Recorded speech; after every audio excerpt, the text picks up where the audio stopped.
حمدا لمن هداني لسنة العدنان محمد المختار وسيد الأطهار. Doesn't necessarily reject God's existence, but he doesn't have any. So you're more like agnostic. Yeah, more like agnostic atheist. Yeah. Agnostic atheist. Right? Yeah. So atheism is the belief that there is no God. Agnosticism is more that there could be, but they're not sure. Or lack of belief. Or lack of belief. Lack of well, I would say atheism is lack of belief, and agnosticism is lack of knowledge. So. Okay. So you are both? Yeah. Okay, cool. So let's take it back to where did we come from? Yeah. Right? For example, do you know about the minimum gene concept? No, I don't. Okay. So you can go look it up when you get home. You're a researcher, you're a student at UCSD, that's great, right? There is a concept which can be tested that no living organism, even a single cell organism, can survive without a minimum set of genes. Yeah. So if the idea is that life spontaneously generated from nothing, that would mean the original cell would not have a whole set of genes, right? Yeah. It would only have one gene or two, whatever, right? So the minimum set, and there's numbers given and tested and all of that, show that even the original cell had to have had a basis with a full set of genetics for it to reproduce. Yeah. Right? So where would that come from? Well, I disagree, because the point of where I disagree is that you say that life just came out of nothing, except that's not what the scientific answer would be about evolution, which is not what evolution Excellent. is. No problem. So let's take it to the scientific answer, right? Yeah. Where did we evolve from? Primates. Yeah. For example, the theory of evolution. Theory, not a fact. Let's keep going back. Okay? Yeah. Well, scientific theory, it means it's been rigorously and academically proven. So. No. A scientific theory is debated, right? Till today. Theory. Well, it's like theory of gravitational. Gravitation, sure. Yeah, so. I work in the med device industry, so don't think that I'm not aware with how theories and hypotheses work, and even gravity is still debated. What exactly causes an object, whether two objects the same weight would fall at the same rate, all of that. So theories, there are scientific facts and there are theories. Theories, even if they've been rigorously debated and argued, for example, Darwin's ideas of evolution, today many of them have been debunked, right? I'm sure you've read up on it, right? Yeah. Okay, so now let's take it back. Go before primates, before all of that. Evolution started from where? Pardon? Where did we start to evolve from? Well, I mean, I really can't answer that question. Okay. Yeah. So there is the issue, right? The theory of evolution cannot tell you where life started from. Yeah, that's correct. Okay. So that would mean that if we follow the theory, there would have to have been a single cell organism, right, for it to develop. Yeah. That single cell organism would have had to have had at least a minimum gene set for it to survive. Okay. Yeah. So who created that set, which was in a perfect enough model for it to replicate and develop? Well, that's a loaded question, because you're asking who with the intention that it was some being or something. I'm open to any answer you give me. You can say aliens, you can say a lightning strike, I'm with you. Like, it's not loaded, it's a real question. I would think that, I mean, there's a few sort of ideas. Okay. Hit me. I guess I would, like the one I think is probably most likely is sort of like, I know, like chemical soup. A chemical what? Chemical soup. Well, what do you mean a chemical? So chemical soup is like, if you have, like, if you're thinking about like really early Earth, and you have some sort of warm, just like, it's sort of like, this has been observed in a lab, where you have a bunch of like chemicals, like you have carbon and hydrogen and oxygen. So those molecules came from? What do you mean? The molecules. You want me to finish, or you want go ahead, sorry, go ahead. So, like, it's been found in a lab that, like, you know, if you have, like, basically, if you zap electricity through, like, these pools of different molecules, you can randomly put them together just through random process, like amino acids. So amino acid creation has been observed. From there, we can sort of think that it can lead to proteins, can lead to more complex things. And so, like, you're thinking about, like, lightning strike. And so I would say that the creation of life is something that is probably almost infinitely like less likely to happen than a lightning strike. But the thing is that there's like 1 billion years Hold on. Sitting around in order for life to be created. So. I just want to understand this, right? Yeah. I mean, are you finished? I don't want to interrupt you. Go ahead. So where'd the lightning come from? Lightning? Well, what do you mean? I mean, originally to start. As an analogy, I thought. So I'm saying the origins of life. You were explaining that, right? From a soup that got hit by lightning. Not by lightning. Okay. Not by lightning. Just through we can sort of think that it can lead to proteins, can lead to more complex things. And so, like, you're thinking about like lightning strike and lightning, not by lightning, just through random collisions of molecules. Bonding. Okay. So where did those molecules come from? So are you going? So the question, the argument here is just back to the beginning, and you're gonna ask. So I'm gonna say, it came from space dust that coalesced into a planet. You're gonna say, where did that come from? I'm gonna say, well, it all came from the Big Bang. But you're saying there were already planets there then? What do you mean? So you're saying this process happened after there were already planets? Well, the Earth is like 4.6 billion years old. Right. Estimated, but yeah. Yeah. Well, yeah. Rough. Go ahead. Yeah. So life in general developed through particles of sand that got. Well, could be. It could be. Yeah, it could be. Right. So. Yeah. So the question again would be, would we be able to take those particles of sand would develop a cell without electricity, without lightning? Yes. Right? I believe. How would that happen? The thing with that is that you have. It's sort of just like it's like something that if you imagine something that has like a very, very, very like low like likelihood of happening, but given you have such a long time period, it's because it's iterative. It ends up being a fairly high likelihood. Or it could just be so without rare, any and we just happen intelligence to be on a planet with life, and it's a rare planet with life. It could be very rare. So without any intelligent design, without any higher power, without any growth, those sand particles developed. Sand, but yeah. Space dust. What were we saying? Well, I was saying. I'm going by your chemical soup. All right, but chemical soup. Then you said came from space dust. Was on the planet, and our planet comes from coalescing nebulae. So. All right. Basically space. And that soup came from where? What do you mean it came from? The chemical soup was already there, always there? Or? Well, you want to trace it. You want to trace it all back. Yeah. Trace it all back so you can have. I'm not an expert on quantum mechanics, but originally at the beginning of the universe, it was just smaller particles that then sort of like quarks and things that organized into. Can we observe that? Well, what we is can theory? observe is we can observe hydrogen atoms using nuclear fusion to become helium and higher elements. And then but the universe was at a point. There's no evidence, right? That's just a theory. Yeah, it's a theory. Okay, so you have no evidence for that. That's just a theory. Gotcha. Okay. So now, how did those single-cell organisms develop into a fully functioning human being like yourself, without any guidance? Well, through evolution. Through evolution. Okay. Through billions of years of trial and error. I got you. Pretty much. We're gonna be honest, though, right? Yeah. What's honest? So this is a cell phone. Yeah. Right. It has a camera. It has a CPU. Yeah. Right. If I told you, just be honest, over billions of years, space dust turned into this phone, would you believe me? Be honest. I mean, it could be. Would you believe me? Just be honest. Would you believe me?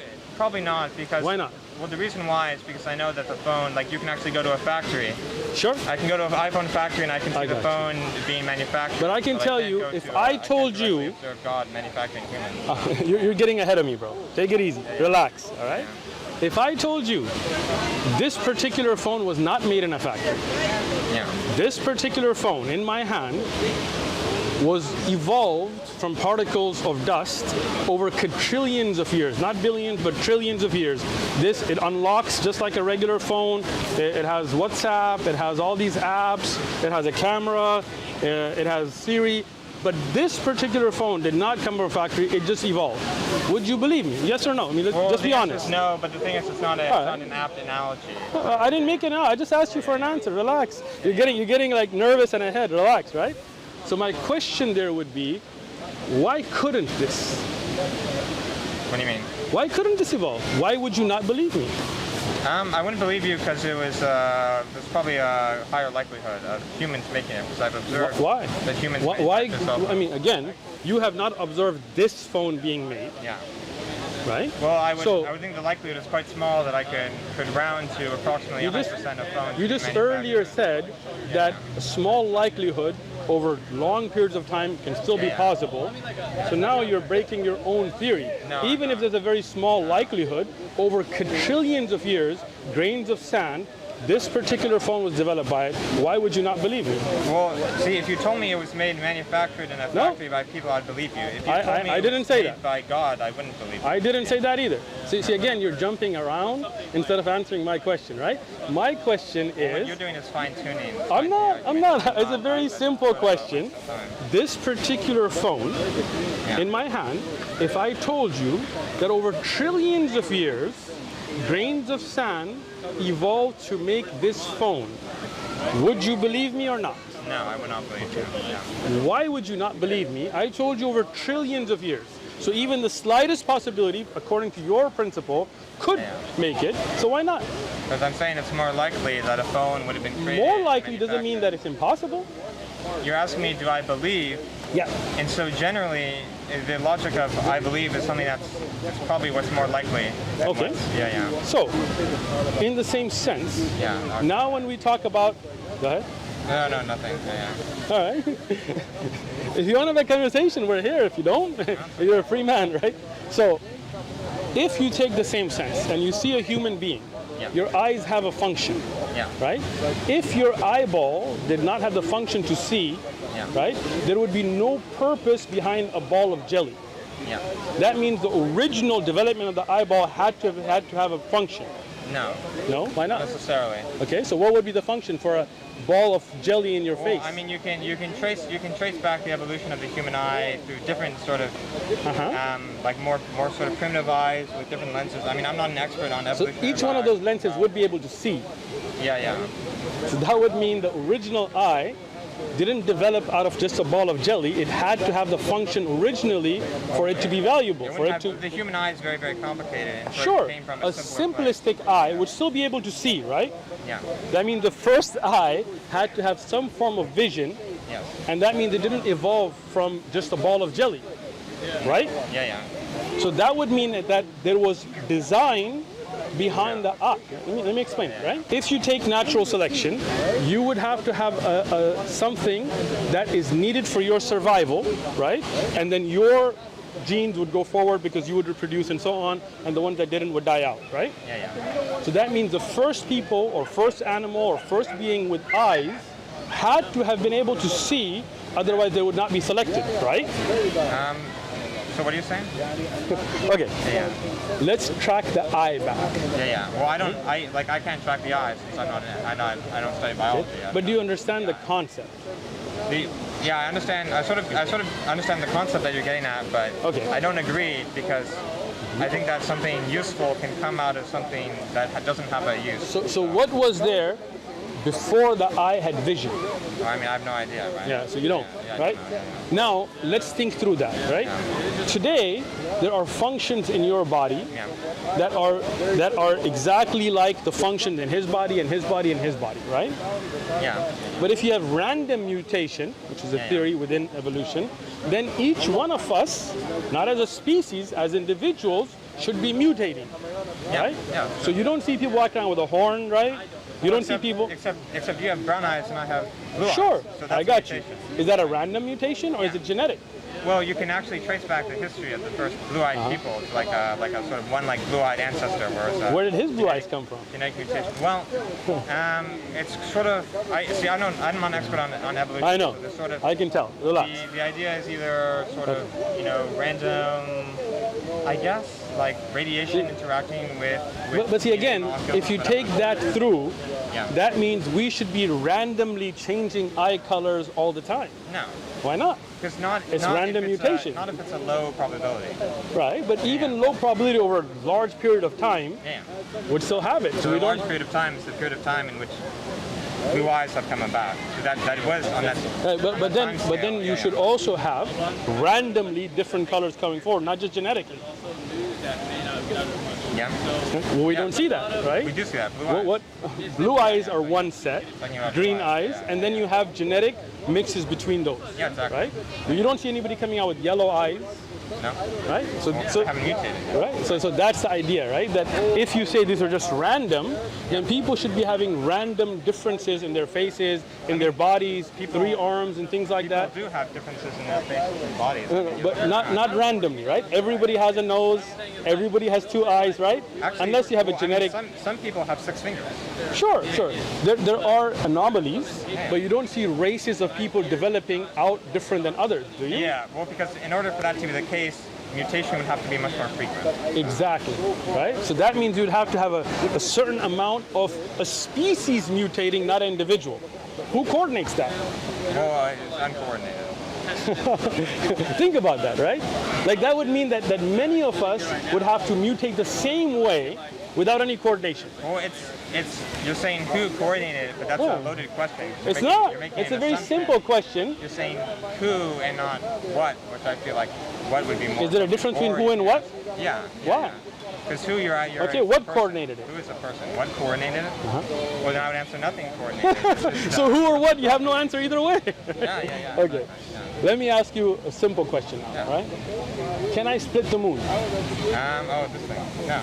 No? No, I assume you can. I can't know for sure. Right? All right. So in the life of the Prophet Muhammad, peace be upon him, for example, we have an actual event that was eyewitnessed by many people that were witnesses, right? Including enemies of the Prophet, peace be upon him, including people in other geographical locations, where he asked the people, right? He asked them, ask me, will you believe? They said, if you split the moon, right? And he supplicated, and the moon split and came back together, right? So how would that happen? Can you show me it though? Can you show me Excellent, right now? excellent. As I said, I cannot split the moon, right? But I can give you historic references, right, of people that saw it, not just Muslims, right? Enemies of Islam. I can show you the chain of narration, right? For example, you believe Alexander the Great existed, right? Probably, yeah. Do you believe that or no? I can assume that Alexander the Great might have existed. Yeah. George Washington, did he exist? Yeah, probably. Yeah. You're not sure? Well, I mean, I wasn't there, so I can't know anything for certain. Anything that you weren't there, you don't believe existed? Well, I believe it probably was the case. Yeah. Why do you believe that? What do you mean? Why do you believe George Washington existed? Well, see, the difference with George Washington is it's very, very recent. So, okay. So a lot of but how do you know? Was there a camera? You got a YouTube video? No, I don't. So you're going by historic reports? No, I can't know for sure. I can't know for sure. But so how do you know anything that you haven't seen? Well, I can't. I just assume. That's the answer. I can't know for sure. All right. Do you have a grandfather? Yeah. Did you see him? Yeah. Great grandfather? No, not my great grandfather. No. Did you have one? Yeah. How do you know? Well, I mean, grandparents have to come from somewhere. So. Okay, but you don't know. You haven't seen them. Oh, yeah, technically not. Yeah, technically. I mean, that's getting more into philosophy. I'll tell you what. Of like what is real. No. So the Prophet Muhammad, peace be upon him, for example, his miracles, like what I just explained, were witnessed by people, right? We can historically check those reports. We can check who saw them, how was their reliability, how was their moral character, how many people saw it, even in other geographical locations, right? Like there are reports out of India who were not Muslim, who saw the same thing.